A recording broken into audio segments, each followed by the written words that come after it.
द्वापर युग में पांडव वनवासी का जीवन जी रहे थे और महाकपटी दुर्योधन हस्तिनापुर में एक राजविलासी का जीवन जी रहा था। एक दिन महर्षि दुर्वासा अपने शिष्यों के साथ हस्तिनापुर अतिथि बनकर पधारे थे। दुर्योधन ने काफी अच्छी तरह से उनका आतिथ्य किया। इसी पवित्र कार्य के बीच दुर्योधन ने अपने मामा शकुनी के साथ मिलकर पांडवों को परास्त करने की एक नई योजना बनाई। जब महर्षि दुर्वासा ने कहा कि हम अब भोजन करेंगे, तब दुर्योधन बोला कि ऋषियों को भोजन करना तो एक महापुण्य का कार्य है, लेकिन महर्षि दुर्वासा मैं आपसे अनुरोध करता हूँ कि इस महापुण्य को प्राप्त करने का अवसर मैं अपने बड़े भ्राता युधिष्ठिर को देना चाहूँगा।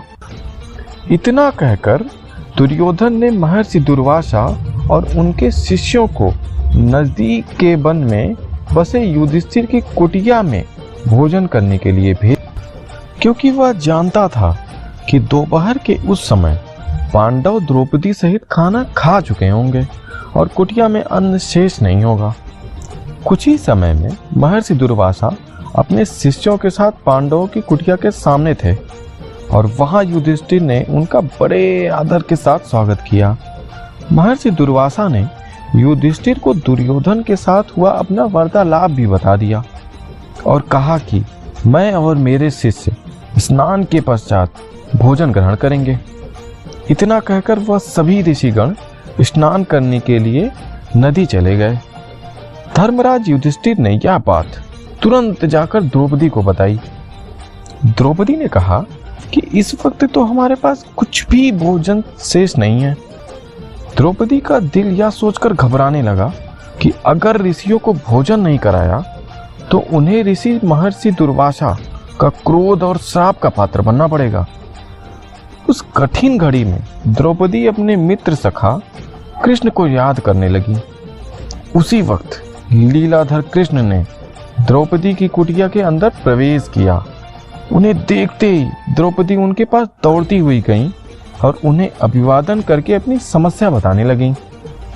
कृष्ण ने कहा, द्रौपदी, तुम्हारी समस्या को कुछ समय के लिए भूल जाओ और सबसे पहले मुझे कुछ खाने को दो, क्योंकि मुझे बड़ी जोरों की भूख लगी है। तब द्रौपदी ने अच्छे पात्र लाकर कृष्ण के हाथ में रख दिया। साथ ही साथ अपनी समस्या भी बताई। महर्षि दुर्वासा और उनके शिष्य कुछ देर में भोजन करने के लिए आने वाले हैं, लेकिन जरा भी घर में भोजन शेष नहीं है। द्रौपदी की बात सुनकर कृष्ण मुस्कुराए और पात्र में देखने लगे। उस पात्र में चावल का सिर्फ एक दाना बचा हुआ था। वह देखकर कृष्ण भगवान बोले कि क्या इसमें तो बहुत खाना शेष है, और वह चावल का वह बचा हुआ दाना उन्होंने खा लिया। इधर कृष्ण के चावल का वह दाना खाते ही उधर स्नान करके नदी से बाहर निकले महर्षि दुर्वासा और उनके शिष्यों का पेट भर गया। उन्हें डकारें आने लगी और वह युधिष्ठिर की कुटिया की ओर जाने के बजाय अपनी यात्रा के लिए प्रस्थान कर गए। इस तरह चावल के एक दाने से कृष्ण भगवान ने ऋषियों को पेट को भरकर उनके क्रोध और श्राप से पांडवों की रक्षा की।